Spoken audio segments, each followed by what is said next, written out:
The cold was relentless, the kind of cold that seeped through layers of clothing, biting at the skin and chilling you to the bone.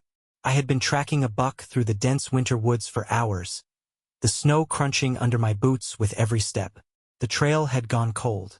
The tracks disappeared near a frozen stream, the deer likely spooked and long gone. I was miles from my truck, the fading daylight making navigation harder with every passing minute. The forest was unervingly quiet, save for the occasional whistle of wind through the bare branches. With night falling fast, I knew I needed shelter. Staying out here was a death sentence. That's when I saw it. A small wooden hut, barely visible through the thick trees. The roof sagged under the weight of snow, and the windows were dark, but it was shelter. And out here, shelter was survival. I approached cautiously, the rifle slung over my shoulder. The place looked abandoned. No smoke from the chimney, no footprints in the snow. The front door hung slightly ajar, creaking softly in the wind. "Hello," I called out, my voice muffled by the scarf wrapped around my face. No answer. I stepped inside, my boots thudding against the wooden floor. The air was stale, carrying a faint smell of damp wood and decay. The interior was sparse. A small table, a single chair, and a cot pushed against the far wall. A rusted stove stood in the corner, a stack of split logs next to it. It wasn't comfortable, but it was enough. I shut the door behind me, using my flashlight to inspect the room. The walls were lined with peeling wallpaper, and the floorboards creaked under my weight. But there were no signs of recent activity, no food, no personal belongings. Just an old, forgotten hut in the middle of nowhere. The stove was my first priority. My fingers were numb, my breath clouding the air as I fumbled to light a fire. Once the flames caught, the heat spread quickly, and I finally let myself relax. I leaned back in the chair, listening to the crackle of the fire as I unwrapped a protein bar. The warmth seeped into my bones, and the tension from the day began to ease. But as I sat there, something began to bother me. The door. I was certain I had closed it when I came in. But now it was ajar, the faint glow of moonlight spilling onto the floor. I stood, my heart pounding as I crossed the room. I shut the door firmly, turning the handle until it clicked. The wind howled outside, rattling the windows and making the walls creak. I tried to tell myself it was just the weather, just my imagination. But the unease lingered.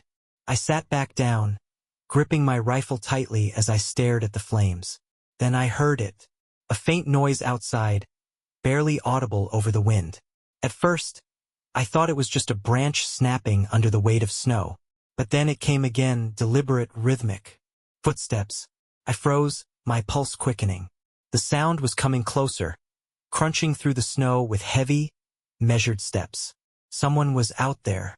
I stood, moving toward the window and peering out into the darkness. First, I saw nothing. Just the endless expanse of trees, their branches swaying in the wind. Then a figure emerged from the shadows.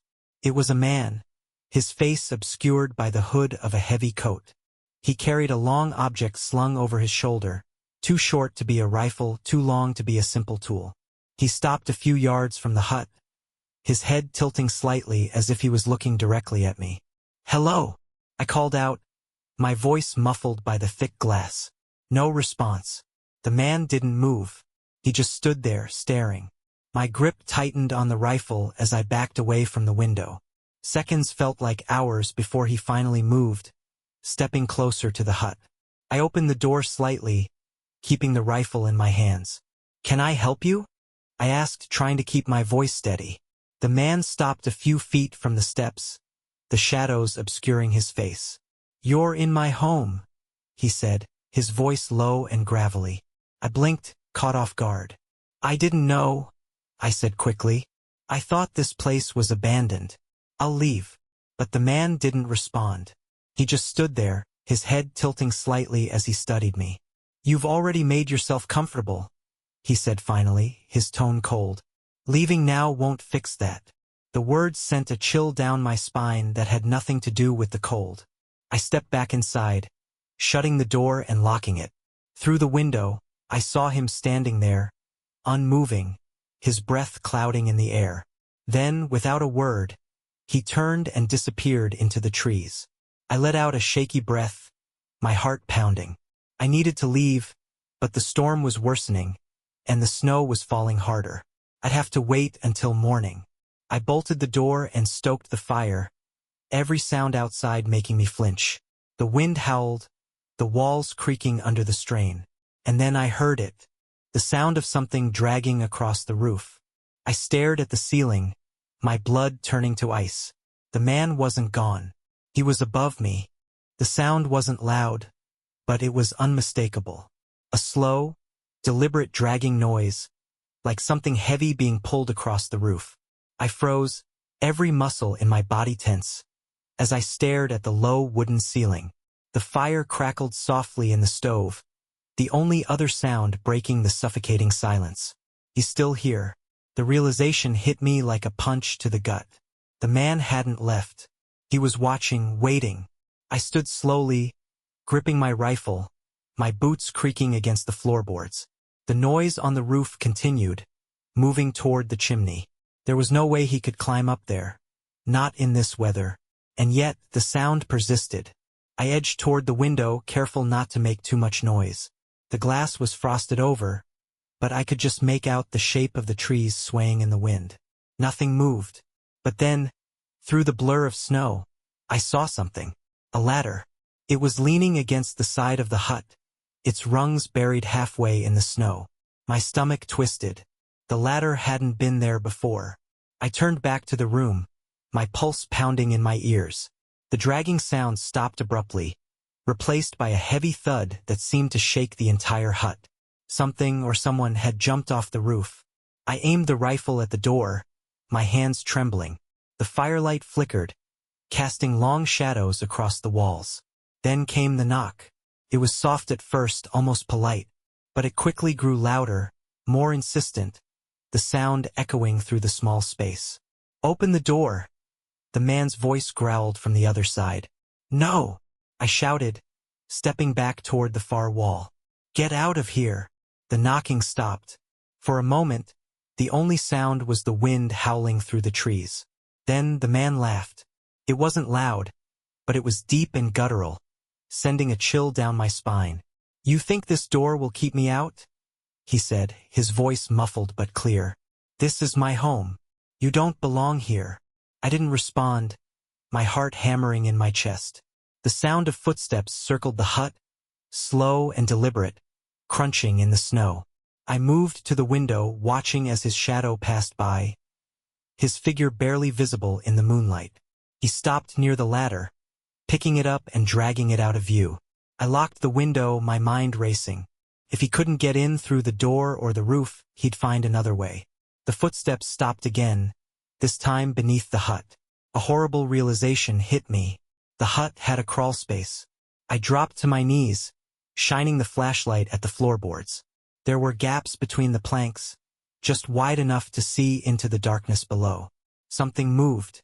A shadow shifted in the crawl space, accompanied by the faint creak of wood. He was under the hut. I scrambled to my feet, aiming the rifle at the floor. But shooting blindly wouldn't help. If I missed, I'd only waste ammo. The creaking grew louder, closer. Then I heard the faint sound of nails being pried loose.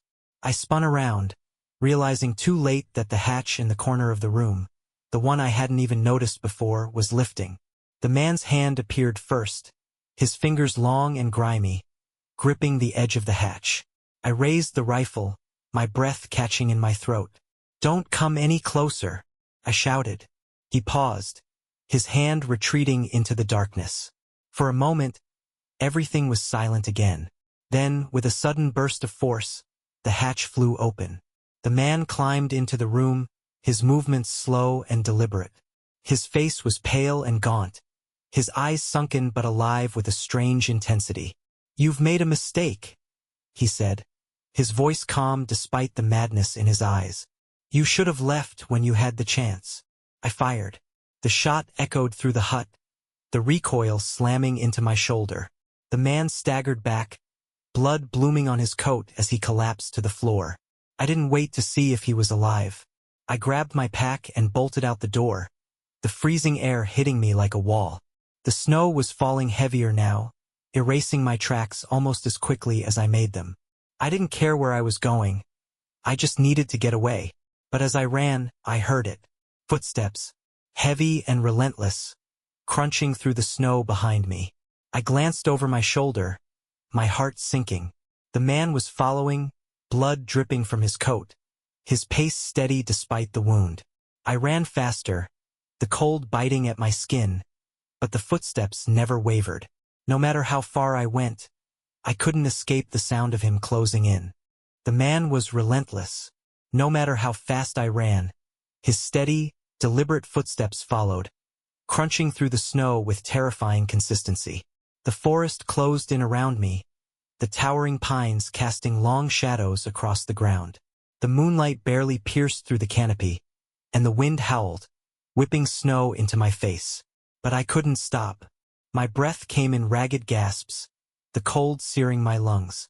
The rifle felt heavier with every step, the weight of it pulling at my shoulder. Every so often, I glanced back, expecting to see him right behind me. But the shadows played tricks on my eyes, and I couldn't tell if he was gaining ground or if my mind was betraying me. Then I tripped. The ground seemed to rise up and swallow me, my body slamming into the snow. The rifle flew from my hands, skidding out of reach. I scrambled to my knees, clawing at the snow, desperate to grab it. But before I could, the footsteps stopped. I froze, my chest heaving, as I scanned the darkness. The silence was deafening, broken only by the faint whistle of the wind. And then I saw him. He stood just a few yards away, his figure barely visible through the swirling snow. The blood from his wound glistened in the moonlight, soaking the front of his coat. But he didn't look weak. If anything, he looked calm. "Is this how you thought it would end?" he asked, his voice carrying over the wind. I didn't answer. I lunged for the rifle, my fingers brushing against the stock. But he was faster. In an instant, he was on me, his boot slamming down on the rifle and pinning it to the ground. I looked up, my heart pounding, as he loomed over me. "This isn't your forest," he said, his voice low and steady. "You don't belong here." He reached down, grabbing the rifle and tossing it aside like it was nothing. I scrambled backward, my hands clawing at the snow, but he didn't follow. Instead, he crouched, his head tilting as he watched me. "Do you know what it's like to be forgotten?" he asked, his voice almost conversational. "To live out here, year after year, and be nothing to anyone?" I didn't respond, my mind racing for a way out. The knife strapped to my belt, it was my only chance. As he spoke, I slowly reached for it, my fingers trembling.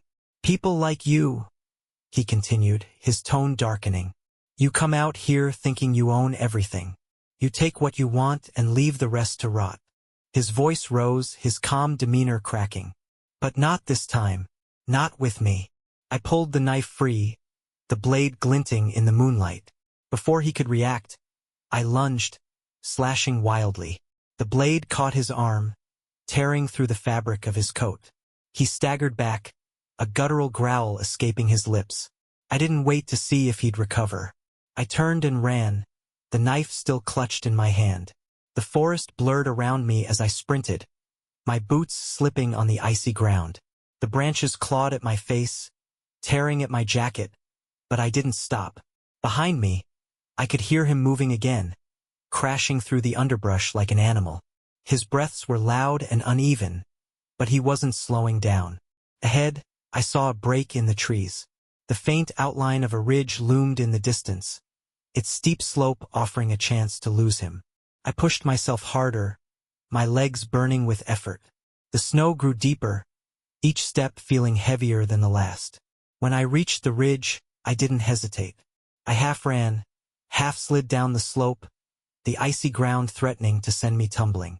At the bottom, I collapsed against a tree, gasping for air. The ridge was steep, almost vertical, and I hoped it would slow him down. But as I looked up, I saw his silhouette at the top, framed by the moonlight. He didn't pause. He started down the ridge, his movements careful and deliberate, His eyes locked on me. I forced myself to my feet, my entire body screaming in protest. There was no way I could outrun him. But I didn't need to. Not yet. I spotted a cluster of fallen trees nearby, their thick trunks forming a natural barricade. If I could hide, just for a moment, maybe I could catch my breath. I crawled into the gap between the trunks, pulling snow over myself to blend in. The seconds dragged on like hours as I lay there, my body trembling from the cold and fear. The sound of his footsteps grew louder, crunching through the snow just beyond the barricade. He stopped. I held my breath, my heart hammering in my chest. The silence was unbearable, every second stretching into eternity. Then, his voice cut through the darkness. "Do you think you can hide from me?" he called out, his tone mocking. I didn't move. He laughed softly, the sound sending chills down my spine. "You'll have to come out eventually," he said. "And when you do, I'll be waiting." The footsteps faded as he moved away, his voice growing quieter. But I knew better than to believe he was gone. The forest was his domain, and he would never stop hunting me. The cold was unbearable. Snow had seeped through my jacket, numbing my arms and legs as I stayed hidden beneath the fallen trees. Every muscle in my body screamed at me to move, but I couldn't risk it. Not yet. I strained to hear any sign of him, but the forest was silent. Too silent. My breath came in shallow gasps, fogging the air around me. The knife was still clutched tightly in my hand, the blade cold and slick with sweat. And then, just as I began to think he had moved on, I heard it. A faint creak, like the sound of a branch shifting under weight, came from somewhere behind me. My pulse quickened as I turned my head ever so slightly, my eyes scanning the shadows. The snow muffled everything, making it impossible to pinpoint the sound. But I knew he was close, watching. I couldn't stay hidden forever. The cold was already sapping my strength, and if I didn't move soon, I wouldn't be able to move at all. I waited for another sound, something to give away his position. The moments stretched into minutes, every second feeling like an eternity. Finally, I heard it, the faint crunch of snow, deliberate and slow. He was circling the barricade, searching. My grip tightened on the knife as I made a decision. I couldn't outrun him, not in this condition. My only chance was to catch him off guard. I shifted my weight slightly, the snow beneath me shifting as I prepared to move. The sound was slight, barely noticeable, but it was enough. The footsteps stopped. "Clever." His voice came from somewhere to my left, low and almost amused. But not clever enough. I didn't wait. I lunged out from beneath the trees, knife in hand, aiming for where I thought he was. The world blurred as I surged forward, the cold biting at my face. But he wasn't there.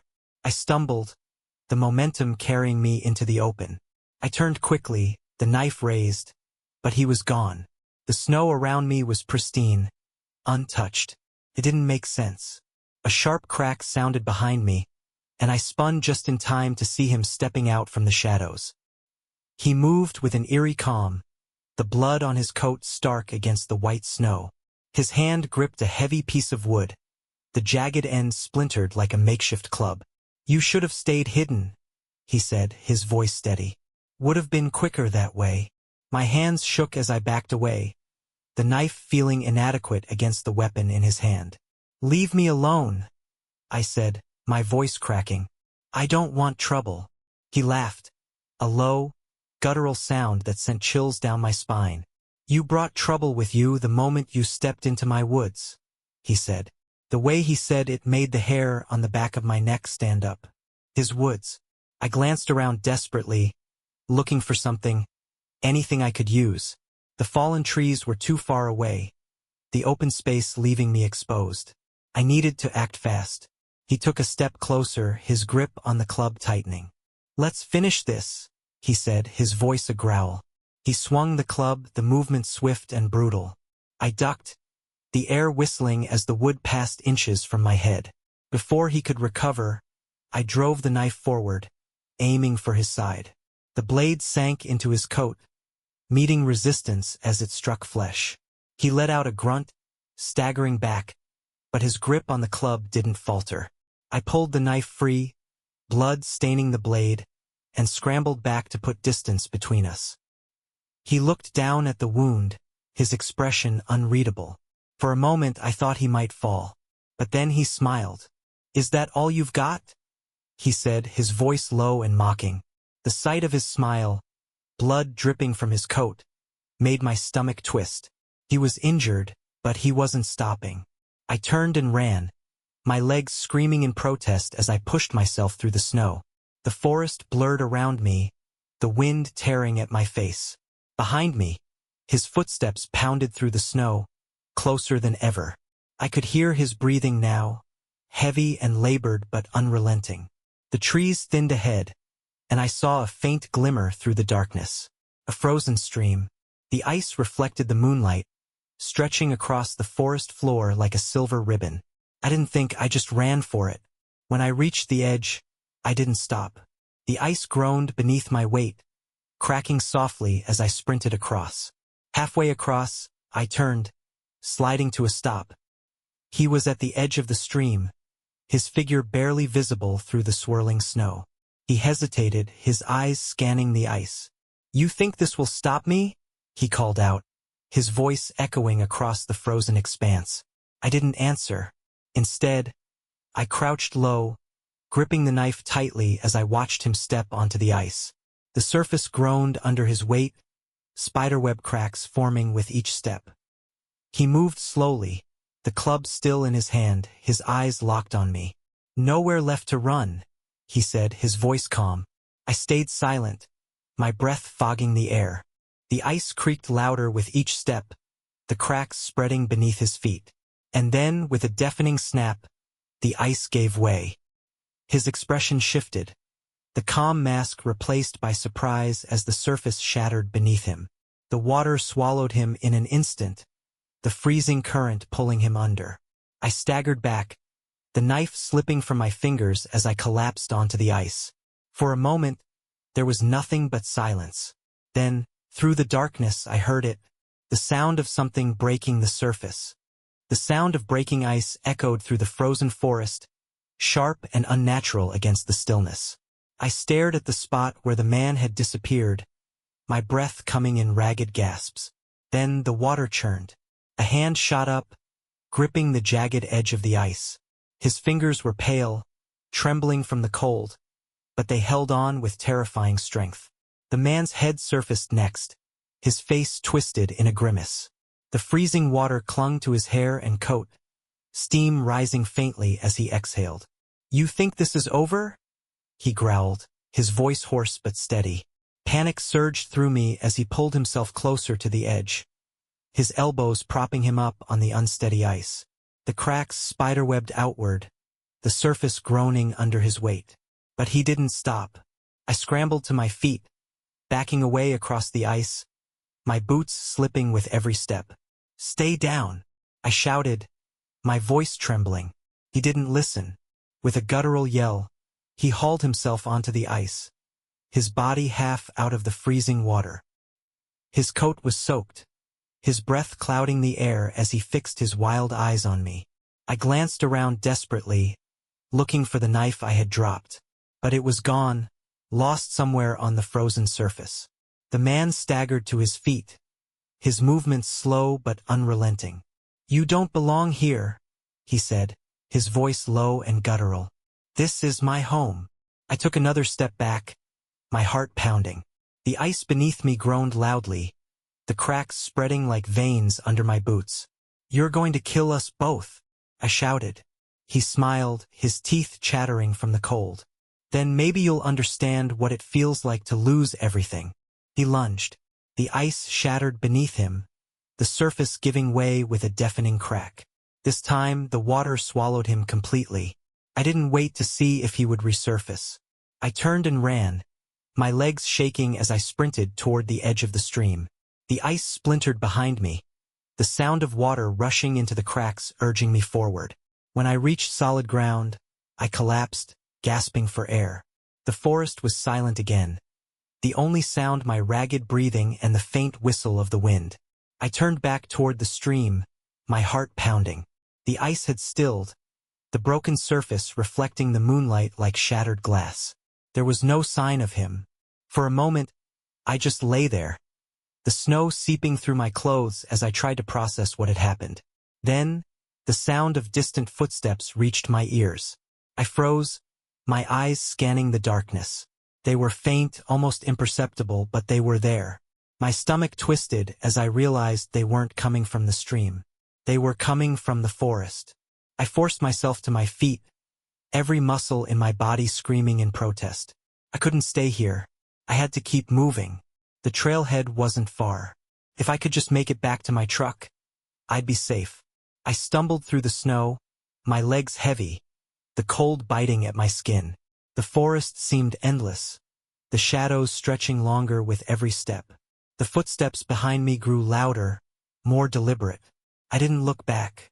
When I finally saw the faint glow of the trailhead lights in the distance, relief washed over me. But as I broke into a run, I heard it again. The laugh. It was faint, carried on the wind, but it was unmistakable.